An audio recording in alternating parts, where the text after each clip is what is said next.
Namo Adita Pha. Good morning. Thank you for joining me for our daily practice check-in. Listen, listen, listen. This beautiful sound calls us back to our true home.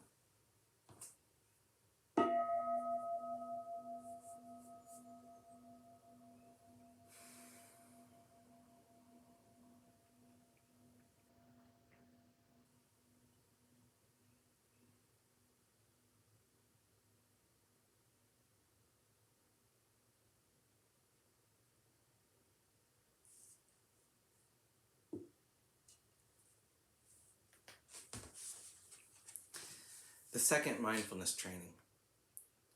Aware of the suffering caused by exploitation, social injustice, stealing, and oppression, I vow to cultivate loving kindness and learn ways to work for the well-being of people, animals, plants, and minerals. I will practice generosity by sharing my time, energy, and material resources with those who are in real need.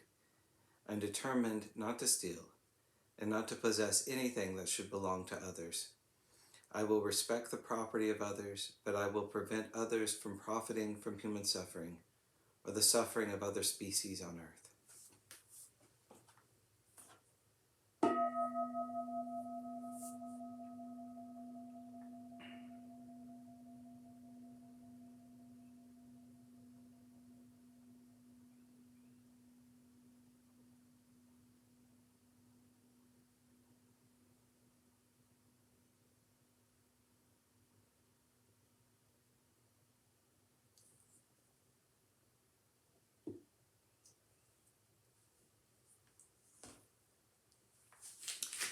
Our Dharma lesson is from Beginning Our Day by the monastics of Abhayagiri Monastery, and it's by Lungpor Pasano called Not Reaching for the Stars.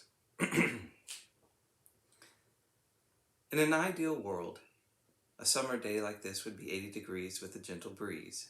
In reality, it's 108 degrees and the air is not moving at all. How do we handle the contrast between what is ideal and what is real? We can moan and whinge or retreat into fantasy and desire, but from the Buddhist perspective, it's always about establishing a sense of clarity and equanimity within the reality of the present moment. With something like the weather, it's fairly easy for us to see our unrealistic hopes clearly and accept them for what they are. But in other areas, it's more difficult.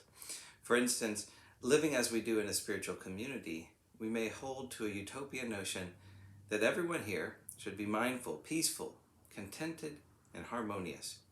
And it's true, we should be. But we can keep in mind that this should is based on an ideal. The reality is oftentimes quite different. So it's necessary to learn how to navigate those times when we, or others, aren't living up to the elevated principles that we hold. To do that, we can reflect on whether it's realistic to expect everybody to live up to our lofty notions, simply because these notions are what we would like or prefer.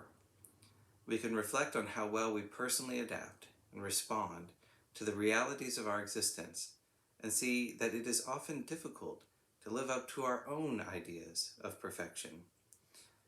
This doesn't mean we should throw out all the ideals we have and tell ourselves to forget it. Holding to wholesome ideals can be a skillful thing to do, but we need to be very cautious of measuring ourselves against those high values all the time. Doing that exacerbates dissatisfaction, discontent, and a sense of suffering.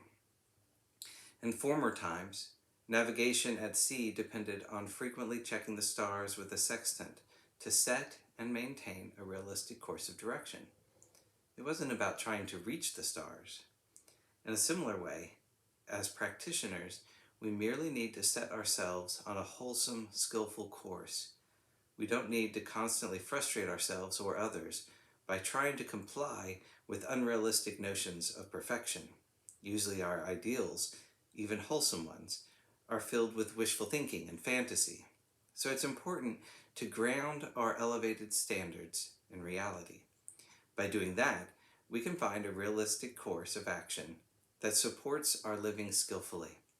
Applying the Dhamma in our day-to-day lives, we can learn to live with each other and with ourselves in a beneficial, wholesome way.